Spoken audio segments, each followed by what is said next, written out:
여러분 안녕하세요. 오늘은 스캔들, 가슴 아픈 일, 끈기, 그리고 역사적인 순간들로 가득한 4명의 놀라운 여성들의 삶을 살펴보려고 합니다. 연부인부터 잊힌 인물까지. 이 여성들은 강력한 남성들의 그늘에서 살았지만 자신만의 흥미로운 유산을 남겼습니다. 그럼 이들의 놀랍고 충격적인 삶을 함께 알아봅시다. 노예와 고난 속에 태어난 줄리아 치는 어린 시절 내내 노동에 시달렸습니다. 하지만 그녀의 인생은 떠오르는 정치인이자 미래의 미국 부통령이 될 리처드 멘토 존슨의 플랜테이션으로 보내지면서 달라졌습니다. 존슨은 곧 줄리아를 첩으로 삼았고 이는 매우 이례적이고 논란이 많으며 복잡한 관계의 시작이었습니다. 그녀는 그의 집안을 돌보고 아이들을 키웠지만 그는 그녀에게 자유를 주지 않았습니다. 그렇다면 그는 왜 그녀를 계속 노예로 뒀을까요?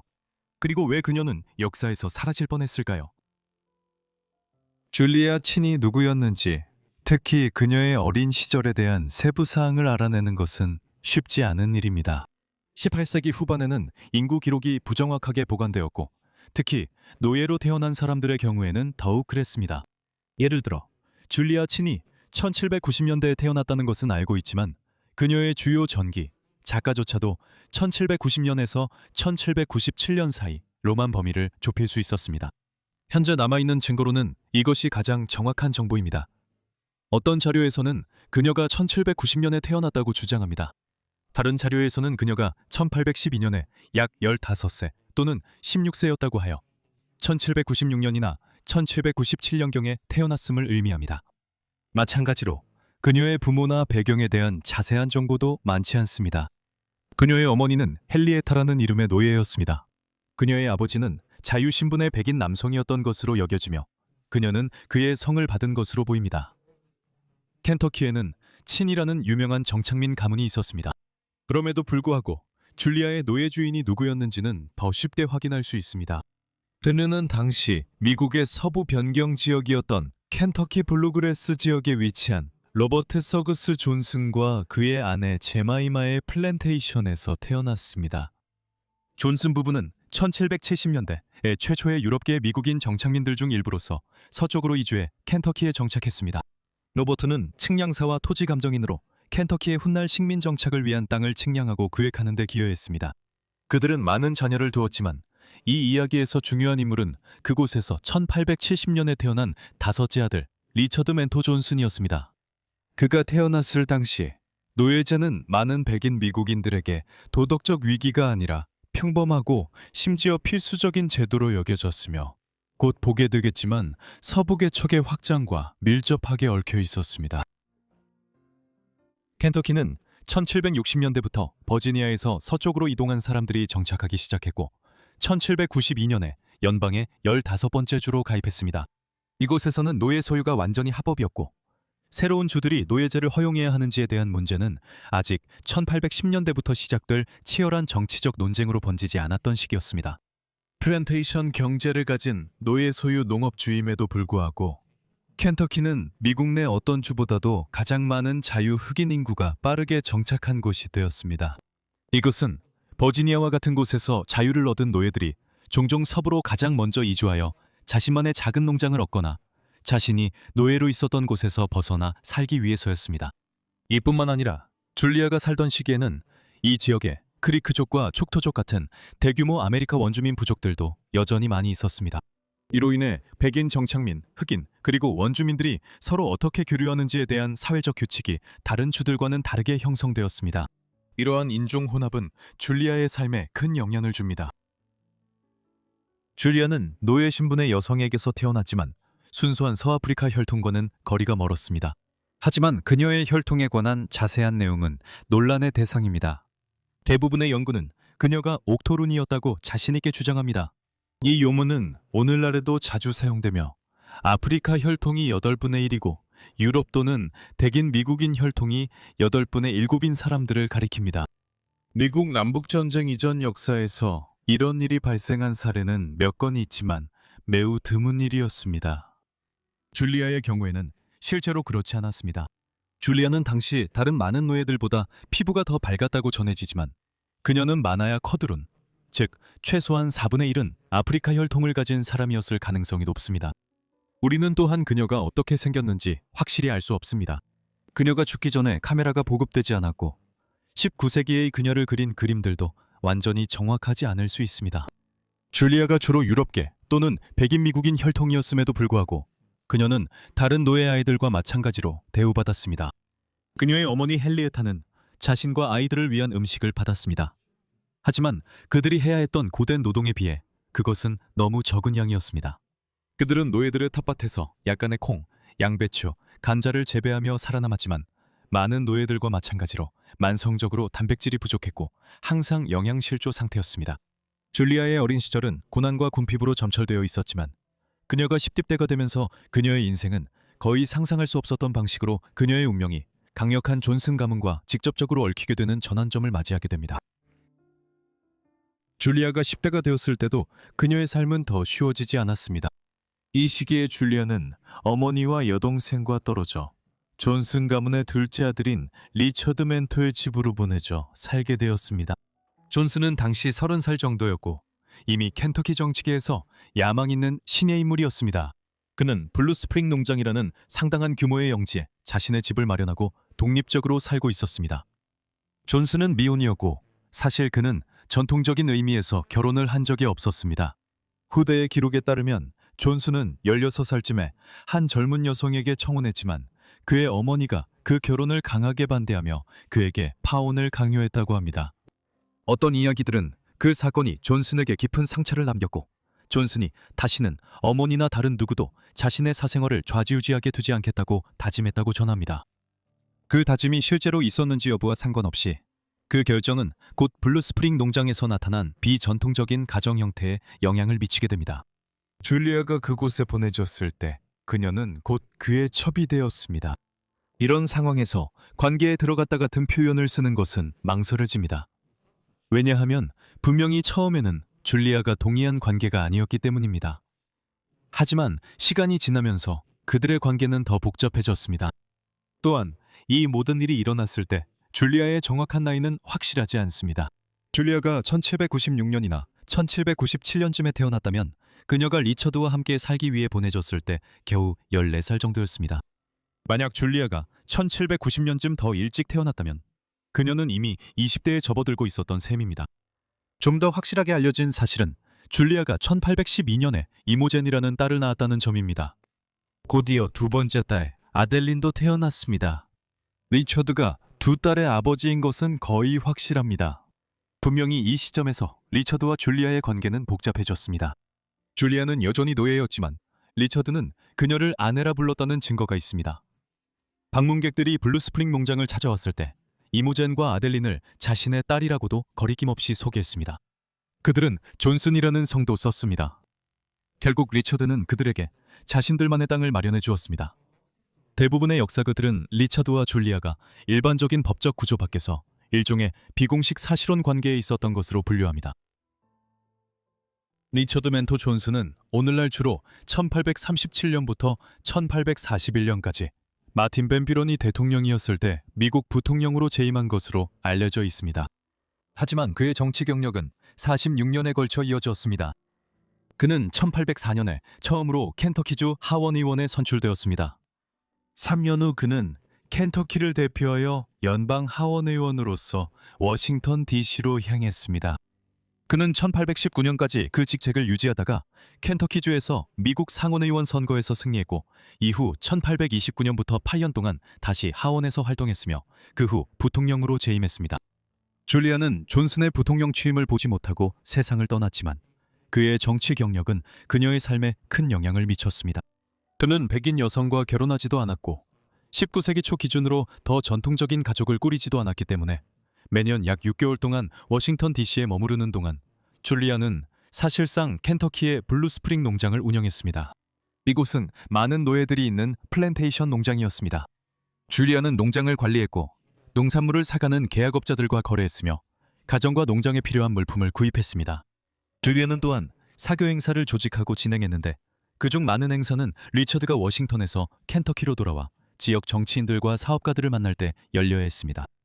줄리아는 피아노를 매우 잘 연주했다고 하며 그런 모임에서 기대되는 세련된 분위기를 만드는 데 도움을 주었습니다. 존슨은 매년 정치 경력을 위해 다시 워싱턴으로 떠날 때마다 미리 인출한 현금을 줄리아에게 맡기고 갔습니다. 이는 그 시대의 노예 여성에게는 매우 이례적인 신뢰의 표시였습니다. 줄리아가 블루스프링 농장의 관리자로서 한눈에 띄는 업적 중 하나는 농장 내에 촉토 아카데미를 설립한 것이었습니다. 이 학교는 농장에 세워진 아메리카 원주민 소년 기숙학교였습니다. 이 학교는 줄리아의 관리하에 약 10년 동안 운영되었습니다. 어떤 면에서는 이것이 줄리아가 자신의 딸들을 교육하던 일의 연장이었습니다. 줄리아는 지역 목사이자 설교자인 토마스 핸더슨을 고용해 이모젠과 아델라인을 교육하게 했고, 이후 핸더슨은 학교에서도 가르치기 시작했습니다. 촉토 아카데미는 오늘날까지도 일부가 여전히 남아 있습니다.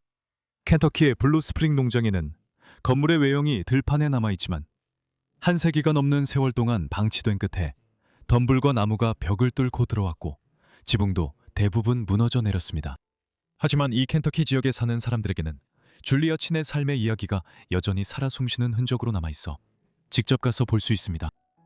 이 모든 것이 1820년대에 줄리아와 리처드 사이에 거의 평등한 관계가 형성된 것처럼 보일 수 있지만 실제로는 처음 보이는 것보다 훨씬 더 복잡했습니다. 예를 들어 켄터키 지역 사회는 그들의 국회의원과 그의 이른바 아내 사이의 이례적인 결합을 묵인했지만 분명히 그들 뒤에서는 비난을 쏟아냈습니다. 게다가 그들의 관계는 당시의 법률과 인종적 경계에 의해 깊이 이례적이고 독특하게 형성되었습니다. 1815년 그의 아버지가 사망한 후 존슨은 줄리아에 대한 완전한 법적 소유권을 갖게 되었습니다. 하지만 그는 그녀를 풀어주지 않았습니다.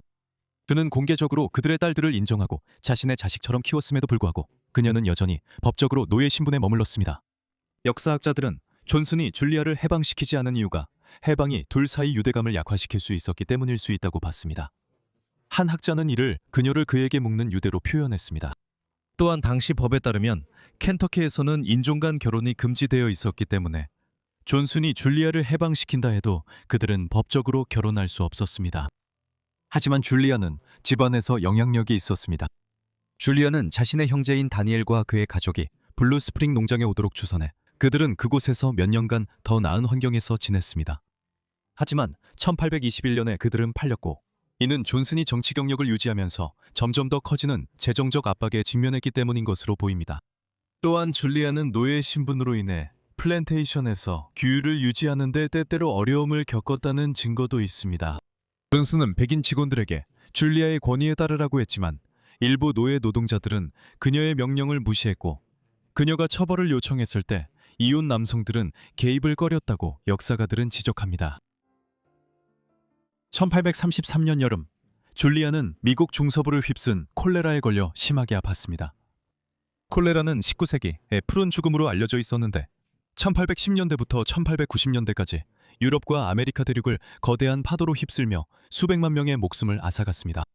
이에는 촉토 아카데미에서 발생한 콜레라 유행도 포함되었고 많은 학생들이 병에 걸렸습니다.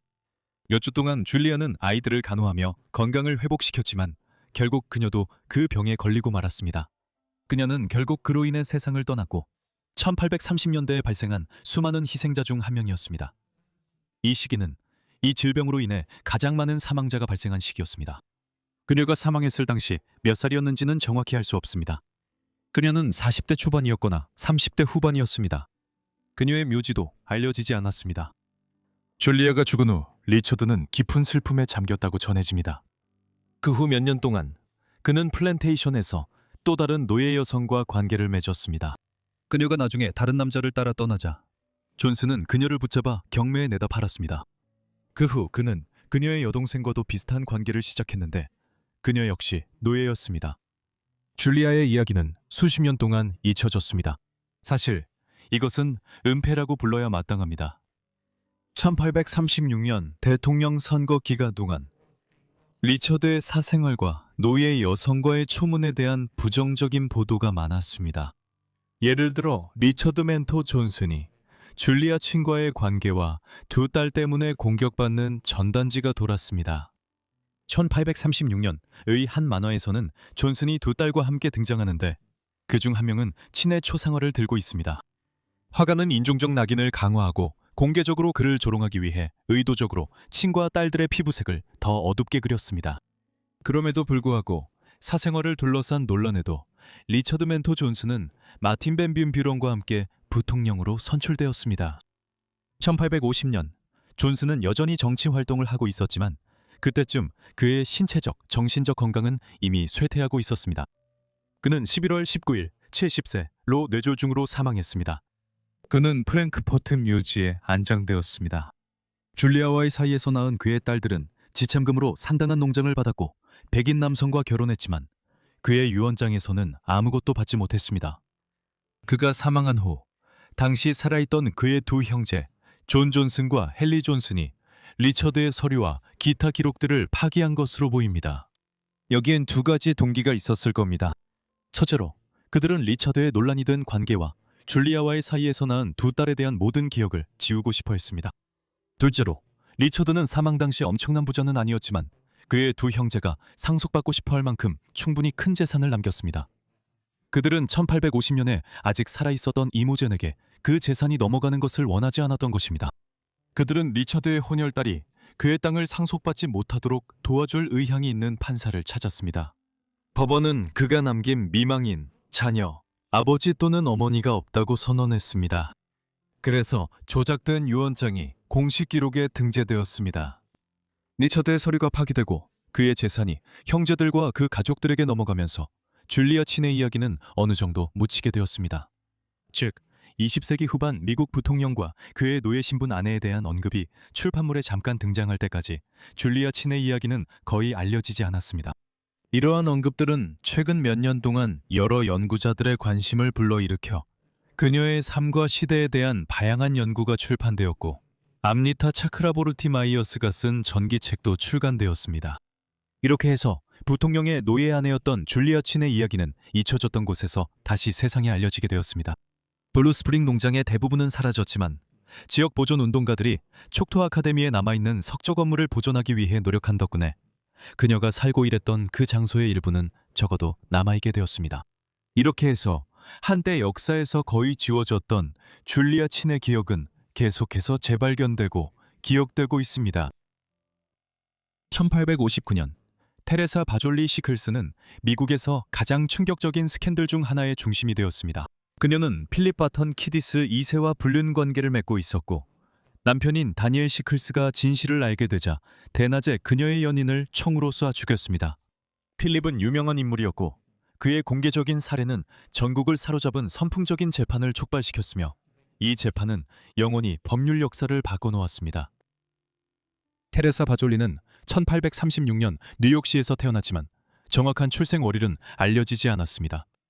그녀의 아버지는 주세페 안토니오 바졸리로 부유한 이탈리아 출신의 작곡가이자 오페라 감독이었습니다.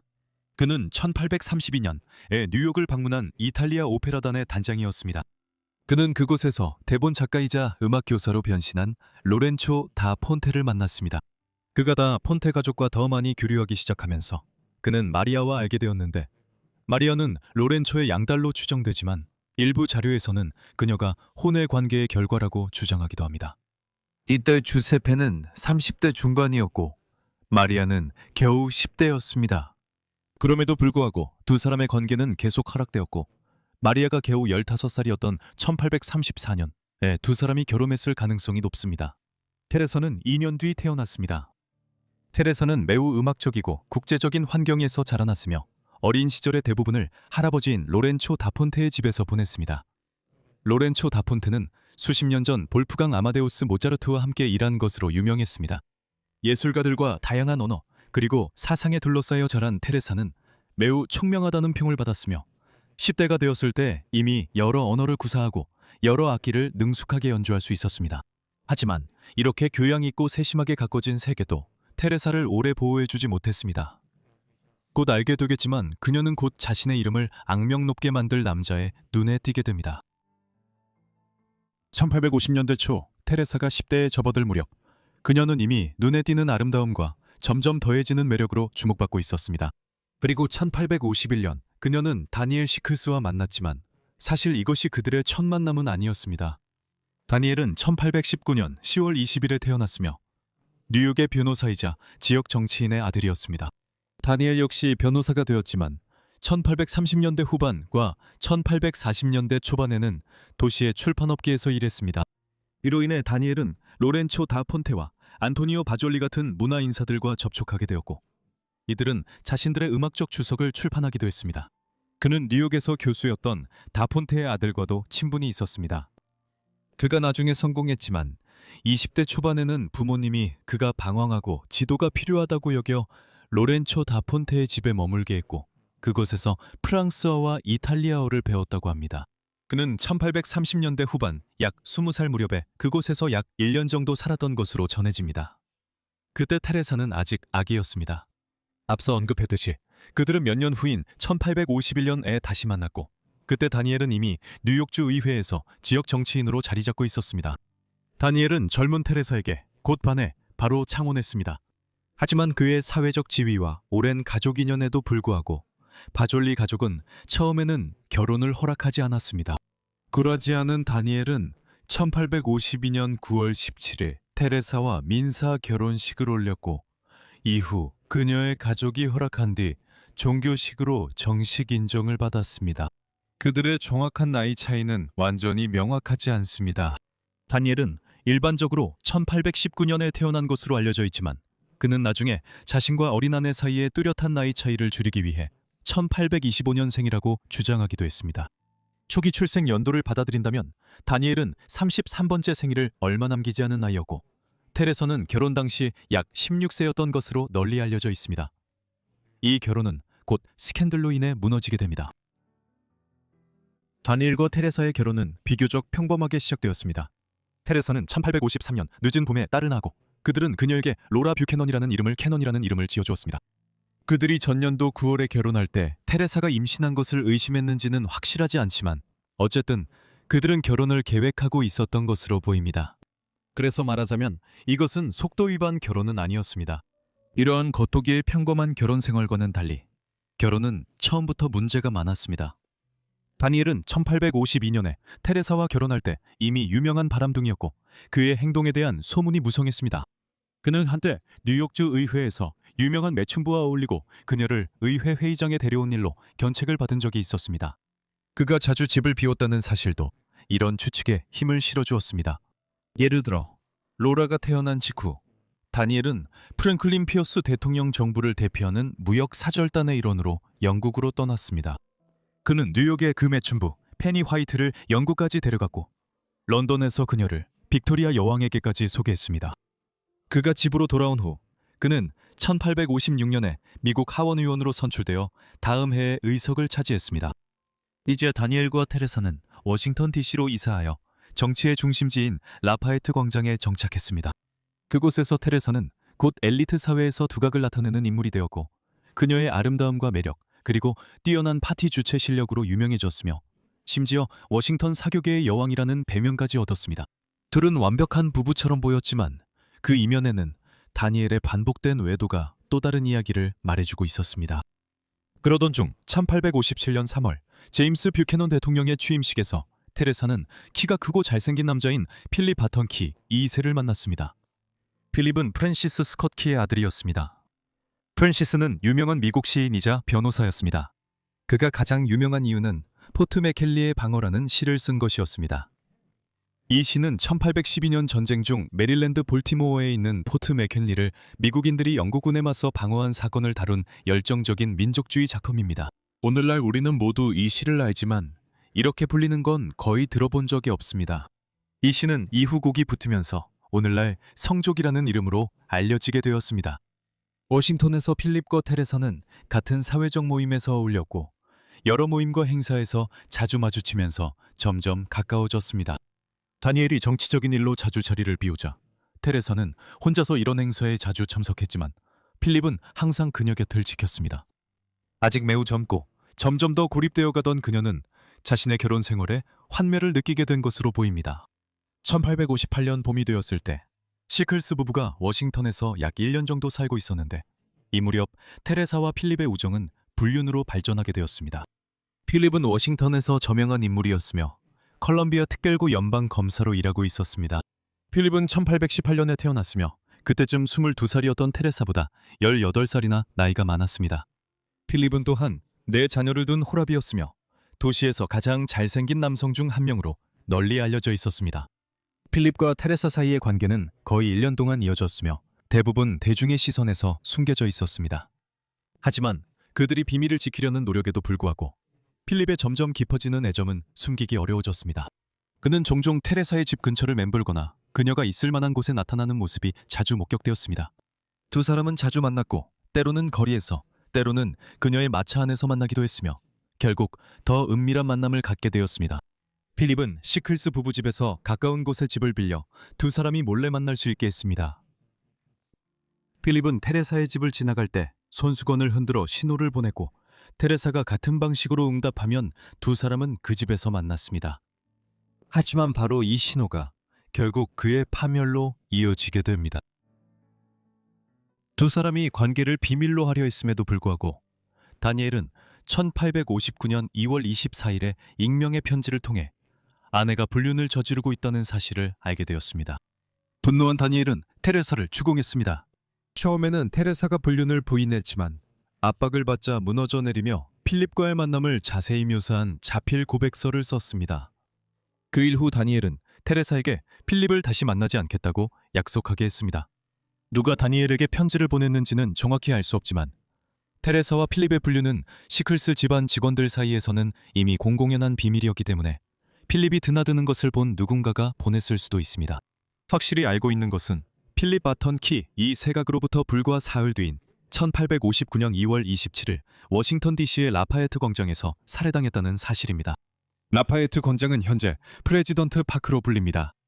그날 다니엘 시클스는 광장에 있는 자신의 집 밖에서 필립 키를 보았고 그가 손수건을 흔들며 테레사에게 나오라고 신호를 보내고 있다고 믿었습니다.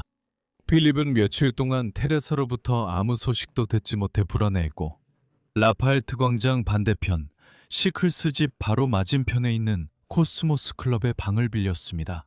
필립에게 불행하게도 그는 그 불륜이 발각된 사실을 알지 못했고 광장에서 아무런 의심 없이 기다리고 있을 때 다니엘은 여러 자료의 권총으로 무장하고 그를 맞설 준비를 했습니다. 사건을 가까이에서 목격한 변호사인 세뮤얼 F. 버터워스에 따르면 다니엘은 필립이 밖에 있는 것을 보고 갑자기 밖으로 뛰쳐나가 필립에게 다가갔습니다. 그는 외쳤다. 이 악당아, 네가 내 집안을 엿보였구나. 너는 죽어야 한다. 필립이 맞받아쳤습니다. 무슨 이유로요? 그러자 다니엘이 총으로 필립을 쐈습니다.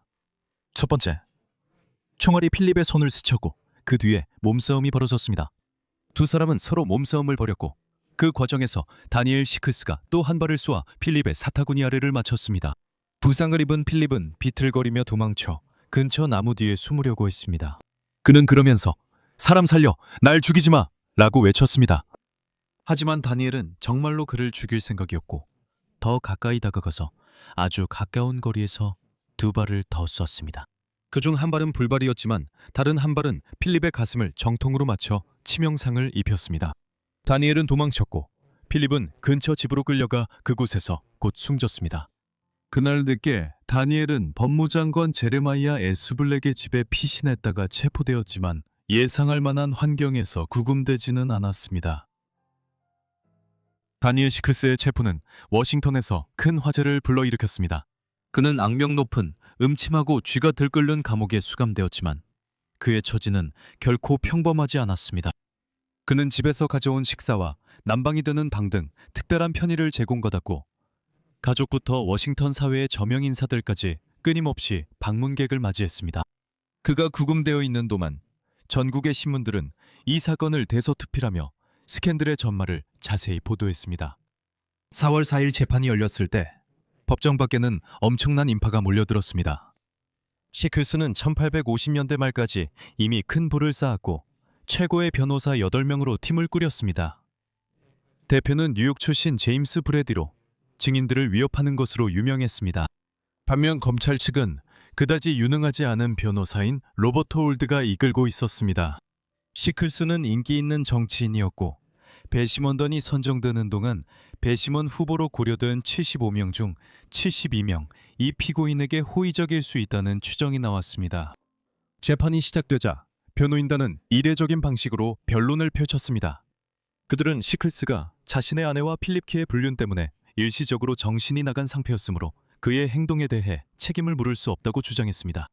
다니엘의 변호사들 중 한 명인 존 그레이엄은 만약 그가 극도의 분노 상태였다면 아내를 유혹한 뻔뻔하고 무자비한 자를 보고 그 정도 격정에 휩싸이는 것이 남자로서 과한가? 라고 말했습니다.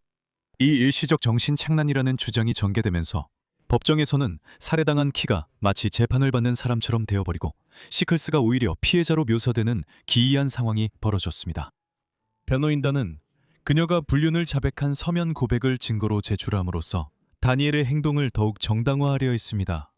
검찰 측은 강하게 반발했고 결국 그 문서는 증거로 채택되지 않았습니다.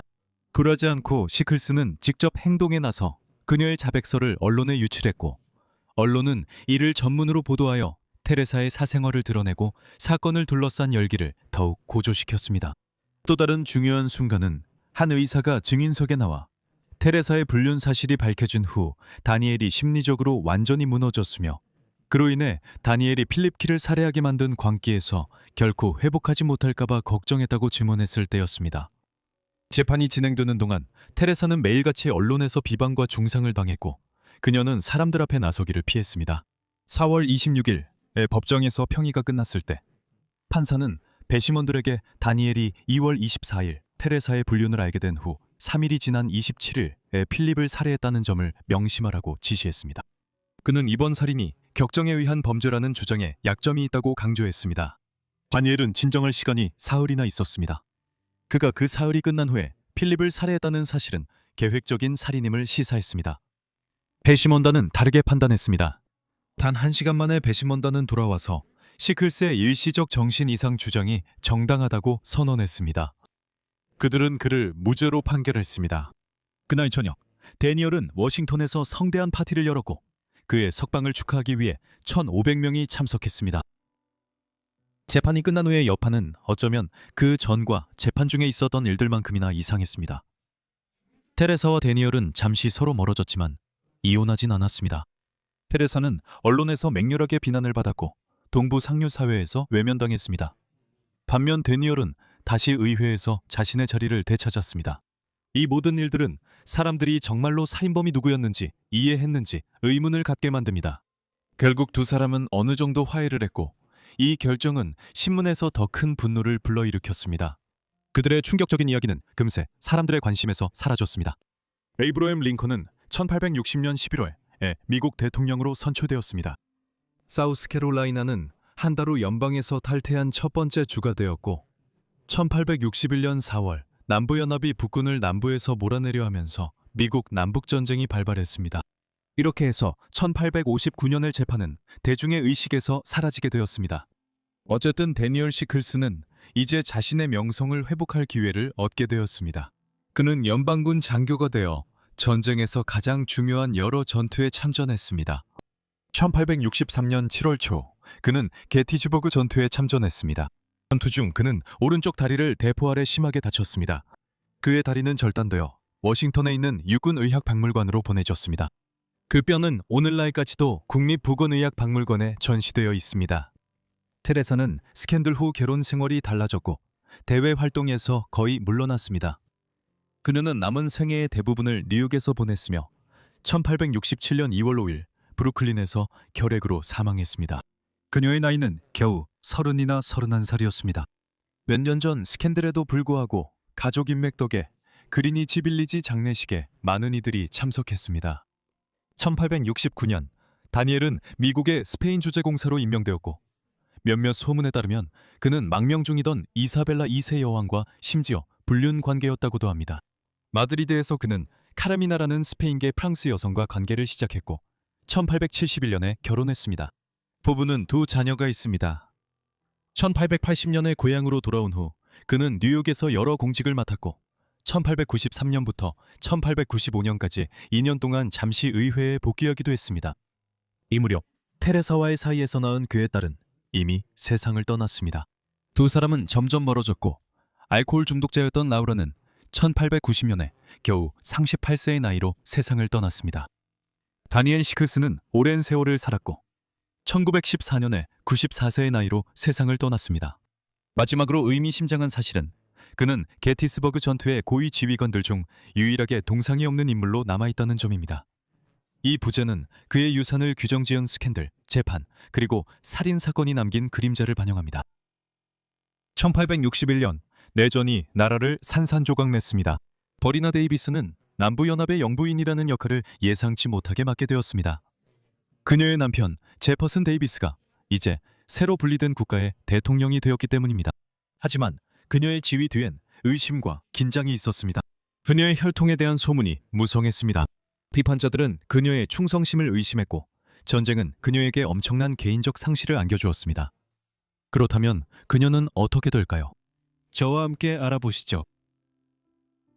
버리나 데이비스는 1826년 5월 7일 버리나 하웰이라는 이름으로 태어나 세례를 받았습니다.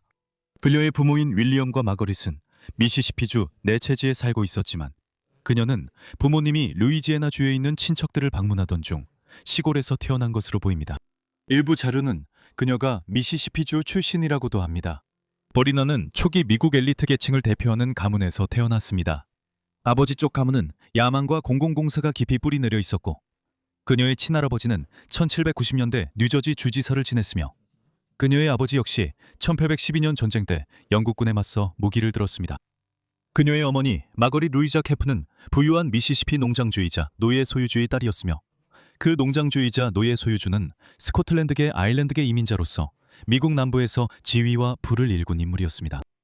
버리나 자신은 11명의 자녀 중 둘째였지만 19세기의 가혹한 현실 속에서 성인이 된 것은 7명뿐이었습니다. 그녀의 가계는 웨일스와 스코틀랜드계 아일랜드 혈통을 포함한 영국 제도 출신의 유럽 조상들로 거슬러 올라가지만 버리나가 태어난 순간부터 일부 사람들은 그녀의 외모가 기대와 다르다고 수군거렸습니다. 그녀는 올리브빛 피부, 짙은 눈동자, 검은 머리카락, 그리고 넓은 코를 가지고 있었는데 이런 특징들은 나중에 그녀의 웨일스 혈통에서 비롯된 것으로 여겨졌습니다. 하지만 모두가 믿은 건 아니었습니다. 남북전쟁 이전 남부에 경직되고 인종에 집착하는 사회에서 많은 사람들에게 이런 특징들은 이례적으로 보였고 곧 알게 되겠지만 이례적인 것은 의심을 불러일으켰습니다. 바리나의 어린 시절, 그녀의 아버지는 꽤 부유한 상인이었고 플랜테이션과 수십 명의 노예를 소유하고 있었습니다. 한동안 가족은 넉넉하게 살았지만 1830년대의 일련의 잘못된 투자와 점점 더 사치스러워지는 생활 방식이 겹치면서 그의 재정은 꾸준히 악화되었습니다. 1839년 이르자 이런 시련들은 결국 파산에 이를 정도로 쌓이게 되었습니다. 그를 구해준 것은 그의 아내의 부유한 가족이었고 윌리엄이 딸을 교육을 위해 북쪽으로 보내 필라델피아의 기숙학교에 입학시킬 수 있었던 것도 아마 그들의 경제적 지원 덕분이었을 것입니다. 그곳에서 그녀는 훌륭한 교육을 받았고 쉬지 않고 노력하여 집으로 돌아왔을 때는 아마 지역 사회에서 가장 박식한 여성 중 한 명이었을 것입니다. 1843년 말 겨우 17살이었던 바리나르, 허리케인 플랜테이션에서 열린 크리스마스 파티에서 미래의 남편을 만났습니다. 이 사람이 바로 제퍼슨 데이비스였습니다. 그는 그녀보다 18살 많고 부유한 플랜테이션 소유주였습니다.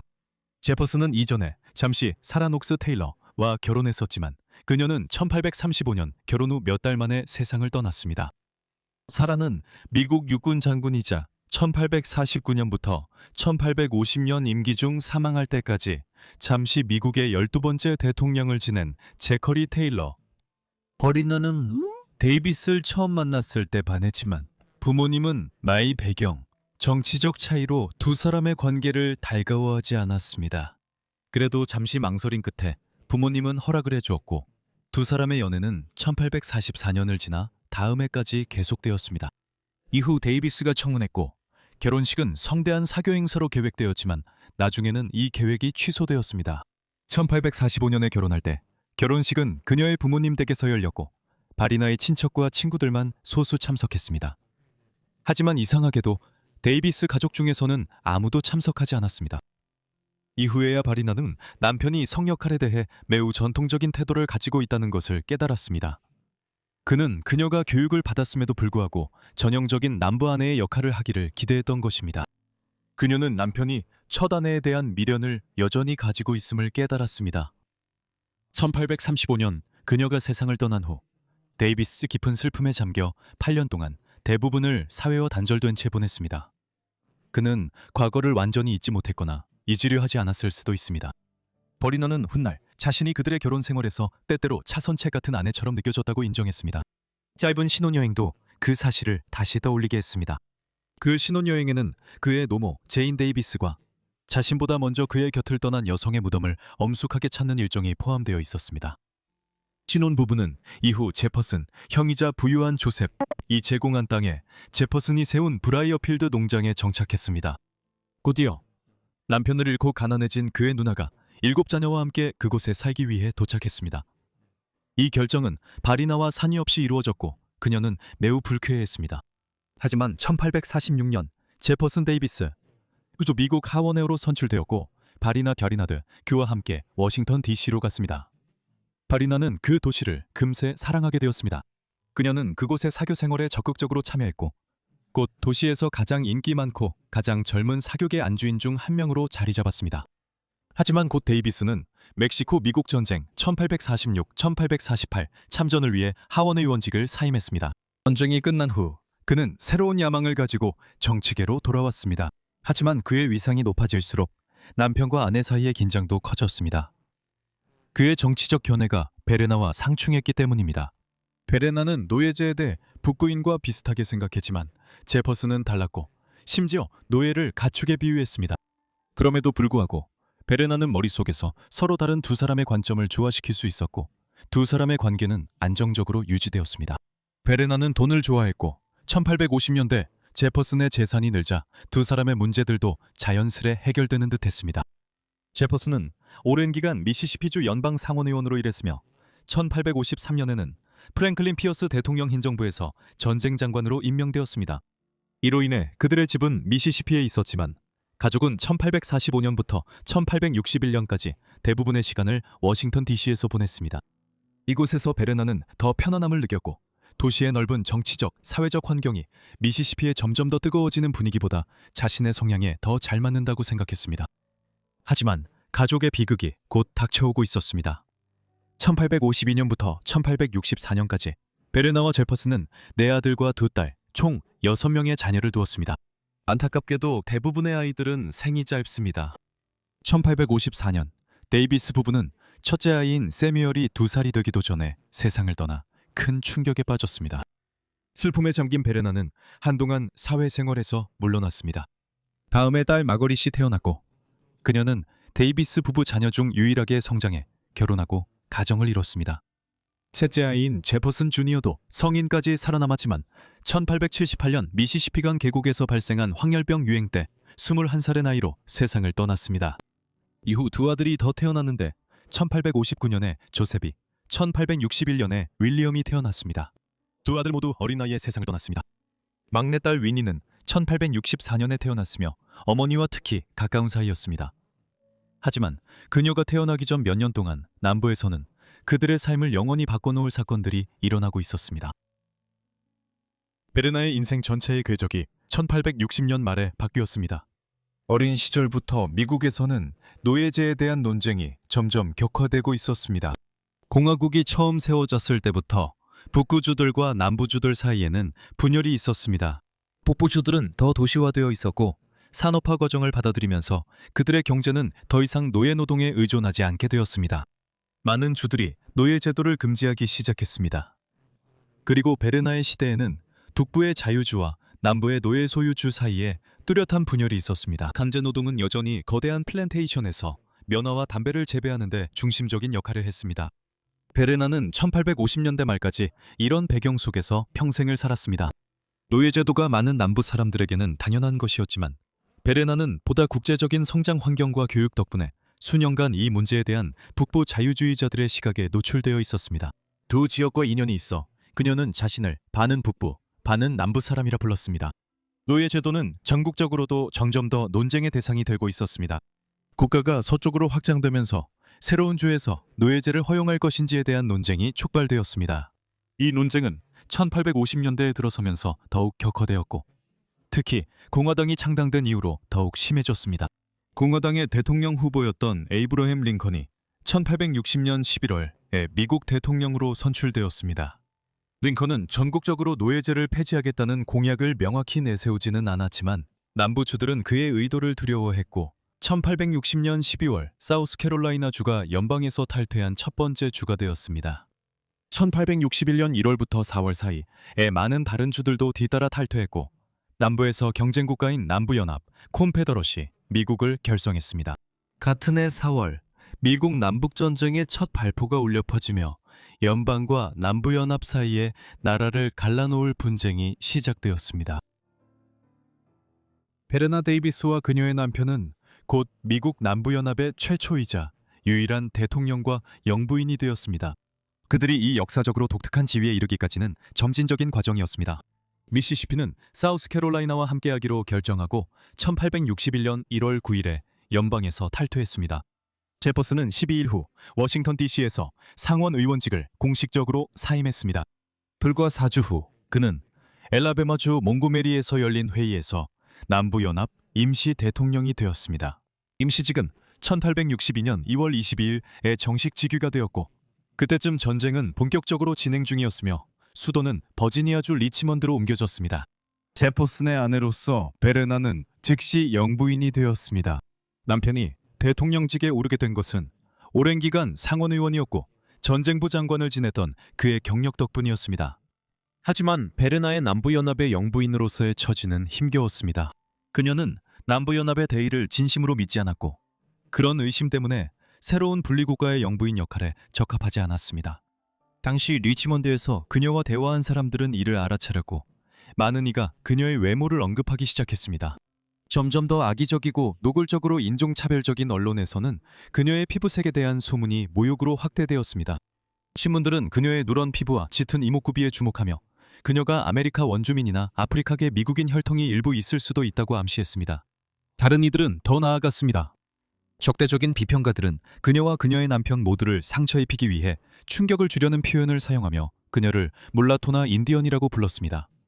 이는 혈통과 순수성에 집착하는 사회에서 인종적 불안을 자극하려는 의도로 계산된 비방이었습니다. 설상가상으로 데이비스 부부의 가정생활도 긴장 상태였습니다. 베레나는 이 시기 동안 자주 임신했으며 그들의 아들 조셉은 5번째 생일 직후 심하게 넘어져 1864년 4월에 사망했습니다. 몇 달 후 베레나는 위니를 출산했습니다.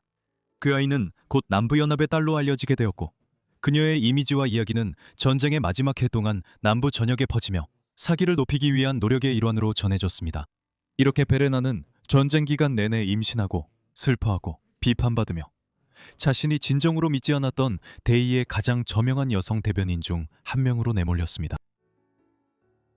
미국 남북전쟁은 시작된 지 거의 4년 만인 1865년 4월 남부연합의 패배로 끝났습니다.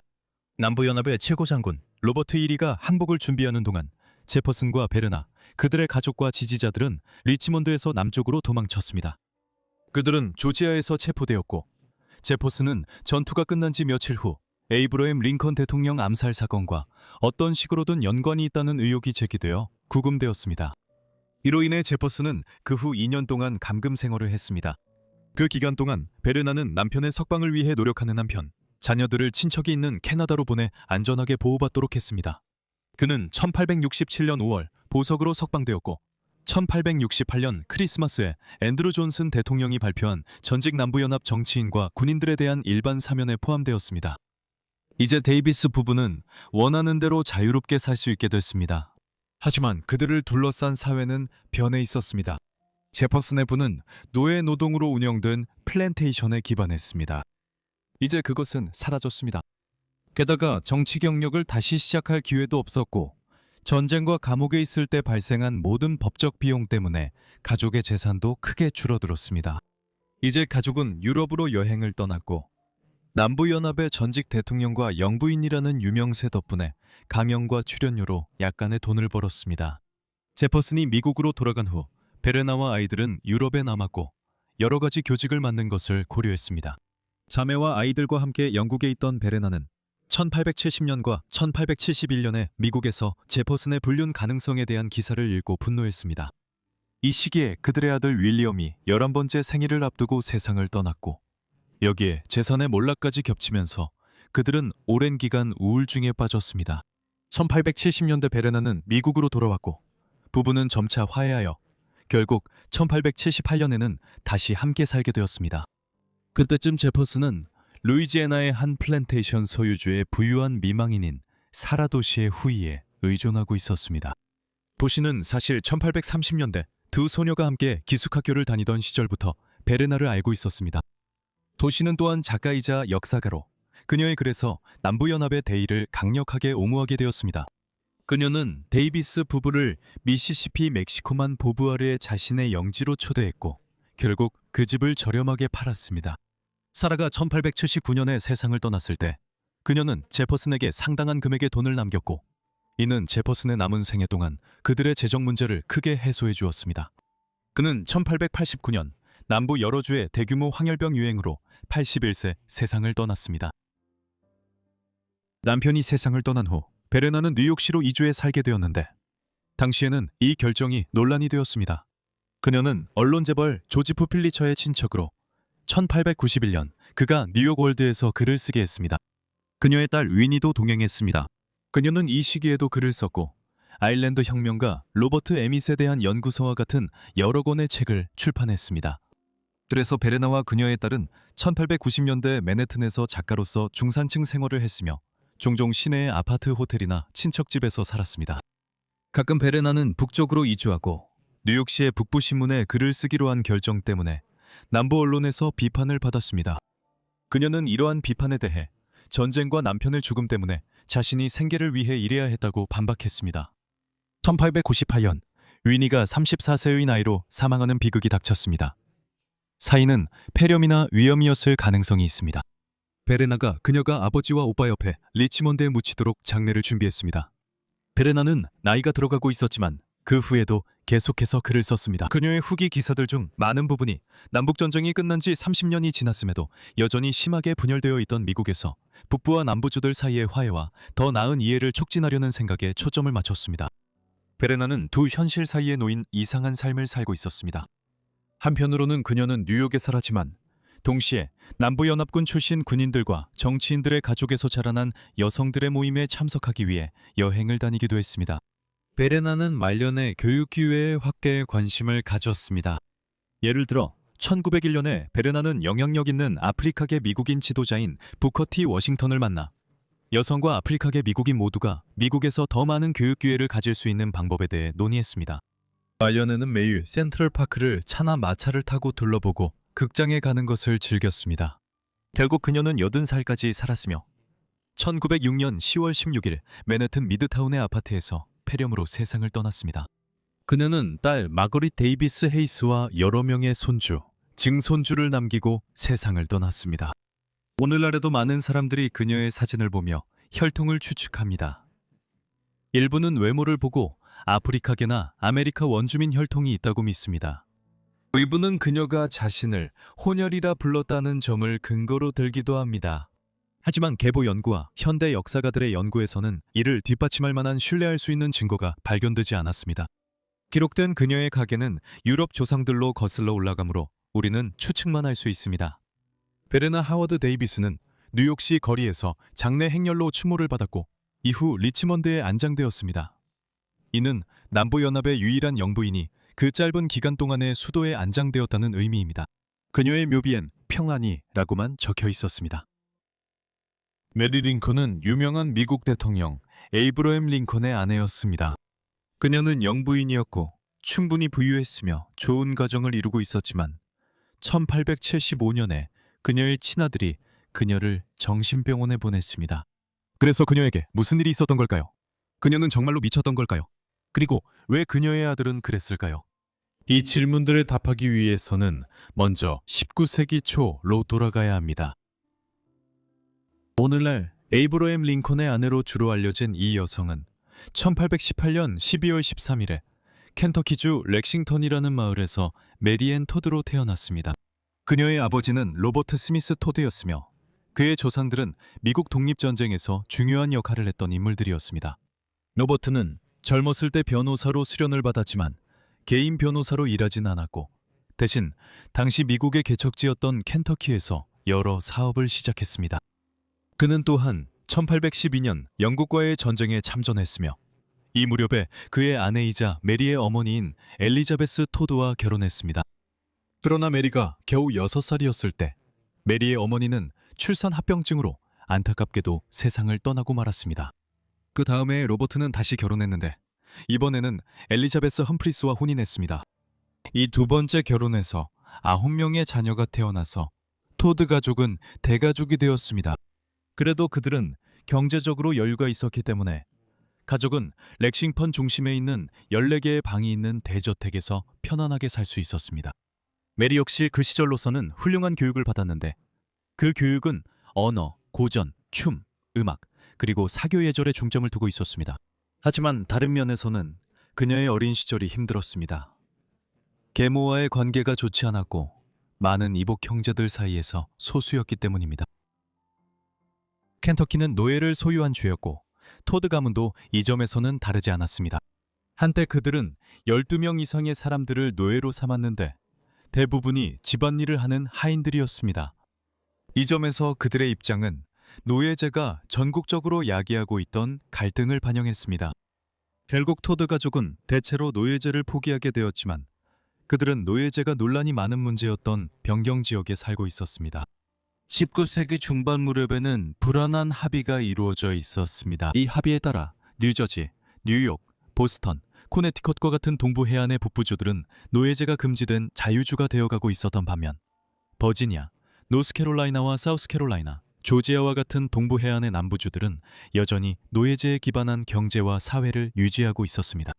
하지만 진짜 문제는 새로 연방에 가입하는 주들이 노예제를 허용해야 하는지 여부였습니다. 켄터키와 테네시는 이러한 개척지 주들 중 처음이었지만 메리 토드가 1820년대와 1830년대에 성장할 때쯤에는 논쟁이 더 서쪽인 미주리와 같은 곳으로 옮겨갔습니다. 이러한 갈등은 메리 토드의 성인 시절에 큰 역할을 하게 됩니다. 1839년 그녀가 20대 초반이었을 때 메리 토드는 일리노이주의 주도인 스프링필드로 이사했습니다. 이 지역은 1830년대와 1840년대에 많은 이주민들이 몰려들고 있었습니다. 이곳에서 그녀는 재치있고 외향적인 젊은 여성으로 여겨졌으며 도시의 상류층 사이에서 인기가 많았습니다.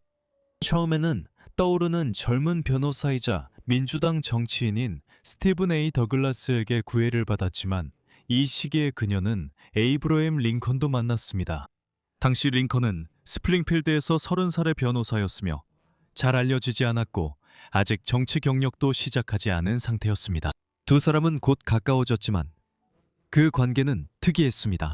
두 사람은 곧 결혼하기로 합의했지만 이후 망설이게 되었고 링컨은 결혼에 대해 확신이 없어졌으며 한때 결혼을 취소하기도 했습니다.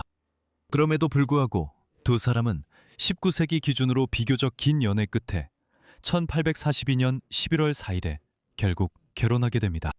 겉보기에는 다소 특별하게 시작된 것처럼 보이지만 메리와 에이브러햄의 결혼 생활은 행복했습니다.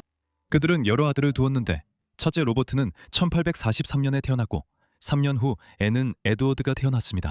하지만 에드워드는 비극적으로 결핵으로 4번째 생일 전에 세상을 떠났습니다. 이후 두 아들이 더 태어났는데 윌리엄은 1850년에, 토마스는 1853년에 태어났습니다.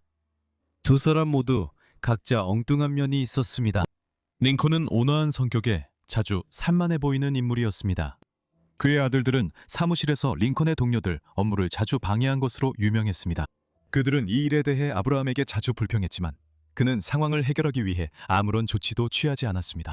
메리 역시 여러 면에서 문제가 많은 여성이었습니다.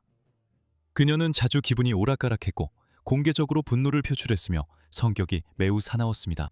만약 그녀가 오늘날 살고 있었다면 어떤 정신건강질환이든 치료를 받았을 것입니다. 하지만 19세기 중반에는 그런 진단이 내려지지 않았습니다. 그녀는 분명히 우울증과 망상에 시달렸고 양극성 장애였을 가능성도 있으며 당뇨병과 시력저하 같은 여러 신체적 문제도 가지고 있었습니다. 에이브러햄은 1840년대 중반 일리노이에서 지역 정치인으로 정치 경력을 시작하여 주의회에서 일했습니다. 그 당시 법률 같은 주요 직업에 종사하는 사람들이 주에서 그런 직책을 맡는 것은 흔한 일이었고 에이브러햄은 이 시점에서 연방 정치 경력을 고려한 것 같지는 않습니다. 몇 년 후 에이브러햄과 메리가 가정을 이루기 시작하면서 에이브러햄은 정치에서 한 발 물러나 변호사 업무에 집중했습니다. 그를 다시 정치 생활로 그리고 전국적인 무대로 이끈 것은 1854년 캔자스 네브래스카 법의 통과였습니다. 이 법은 미국 정부가 서부에 새로 만드는 영토로 노예제 확장을 허용하는 길을 열었습니다. 링컨은 곧 1854년에 창당된 반노예제 성향의 신생공화당 내에서 두드러진 인물로 떠올랐습니다. 다소 특이한 일련의 사건들을 통해 그는 비교적 무명에서 단숨에 1860년 미국 대통령 선거의 공화당 후보로 발탁되었습니다. 메리는 선거 운동 중 비정통적이었지만 에이브러햄의 든든한 지원군이었습니다. 그녀는 1850년대 내내 그의 정치적 야망이 커지도록 격려했으며 메리의 대통령 출마 권유가 없었다면 우리는 에이브러햄 링컨에 대해 결코 알지 못했을지도 모릅니다. 그녀는 그의 정치적 견해 형성에도 일부 관여한 것으로 보입니다. 반대로 언론의 일부에서는 그녀를 참견쟁이로 보았으며 일리노이의 링컨 집에 기자들을 초대해 집을 안내해주는 그녀의 행동은 괴짜 같다고 여겨졌습니다. 에이브러햄은 그녀를 자신의 경력 동반자로 여겼습니다. 1860년 선거에서 승리했을 때 그는 그녀에게 메리, 우리 당선됐어 라고 말하며 인사했습니다. 미국의 영부인이라는 직책은 1830년대 이후에야 미국 공적 담론에 등장한 것이었습니다. 메리는 그 역할을 즐겼지만 그 역할은 그녀와 에이브러햄 모두에게 힘든 일이기도 했습니다.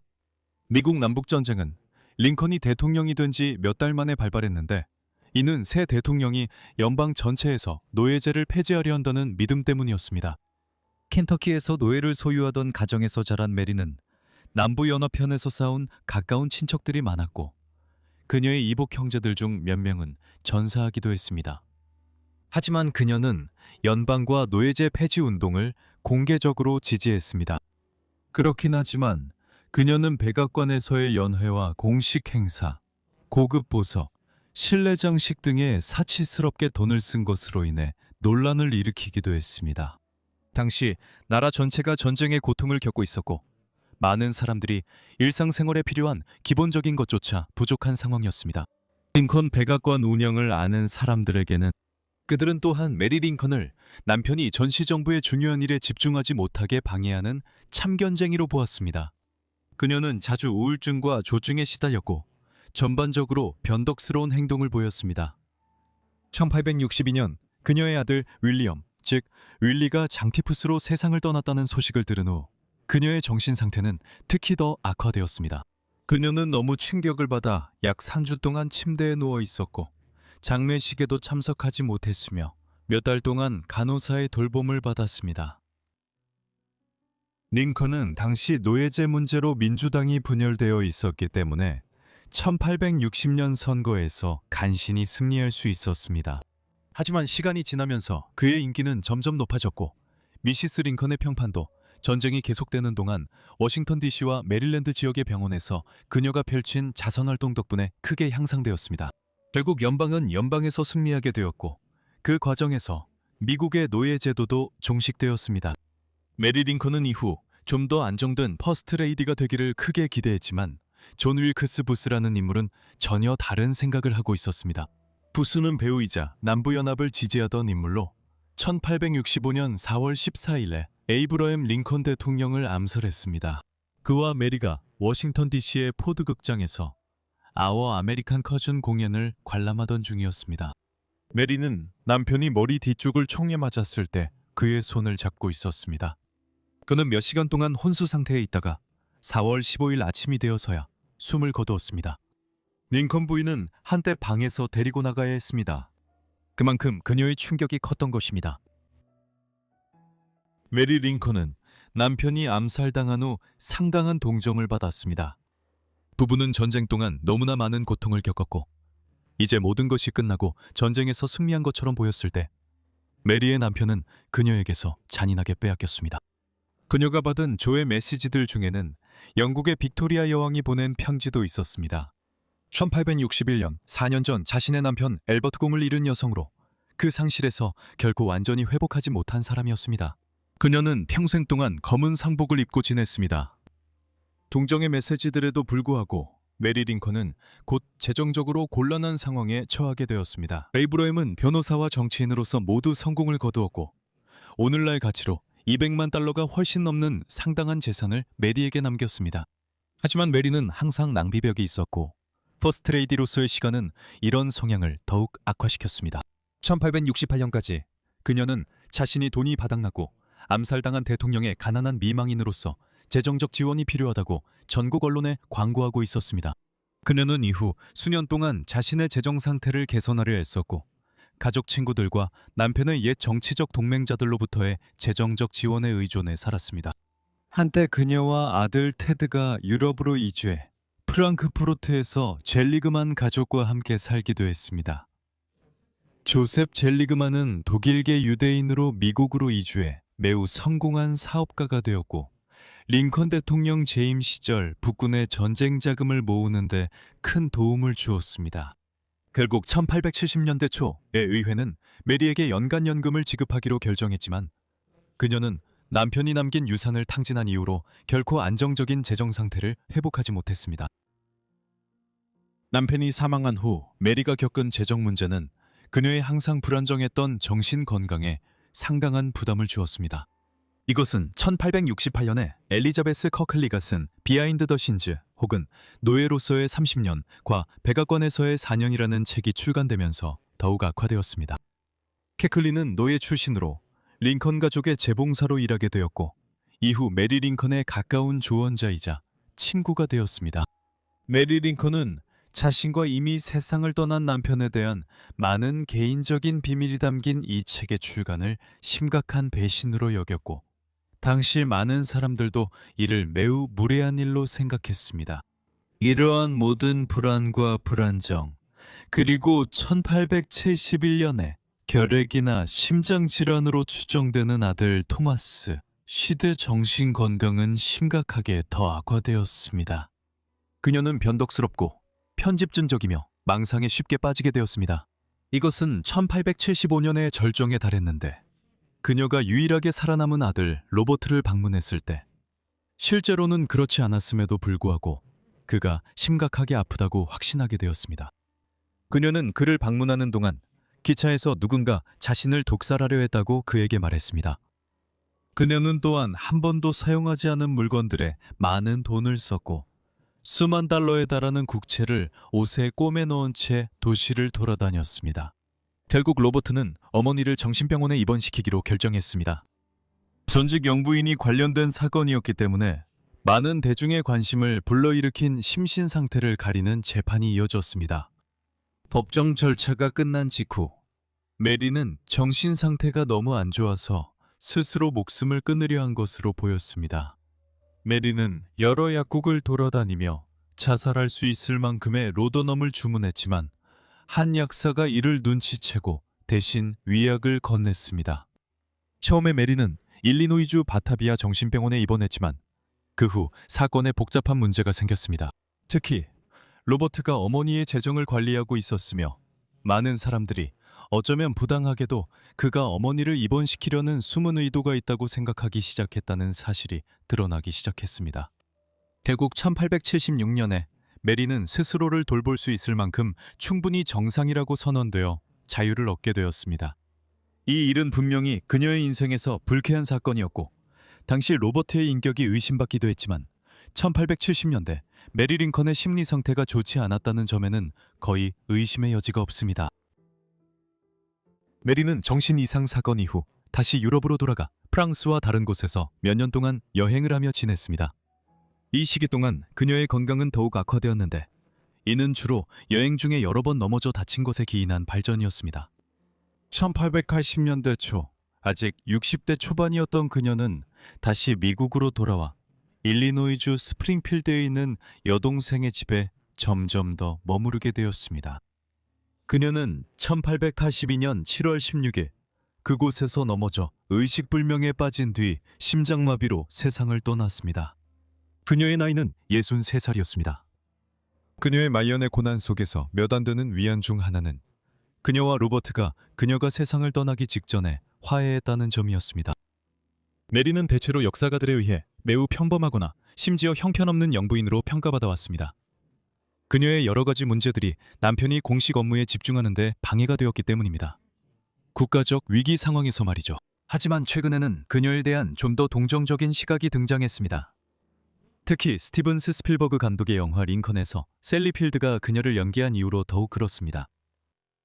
이 여성들과 역사 속 아내들 영상 시청해 주셔서 감사합니다. 흥미로우셨길 바랍니다. 아래 댓글로 여러분이 이들의 삶에 대해 어떻게 생각하셨는지 알려주세요. 그리고 끝까지 시청해 주신 분들께는 이 영상을 끝까지 봐주셔서 진심으로 감사드립니다. 유명한 남성들의 아내들에 대한 더 많은 모험 영상이나 아내들에 관한 더 많은 영상을 원하신다면 아래 댓글로 알려주세요. 여러분 모두 구독과 알림 설정을 하셔서 제가 영상을 업로드하자마자 바로 받아보실 수 있길 바랍니다. 오늘은 여기까지이며 다음 포 같은 라이브제에서 뵙겠습니다. 감사합니다.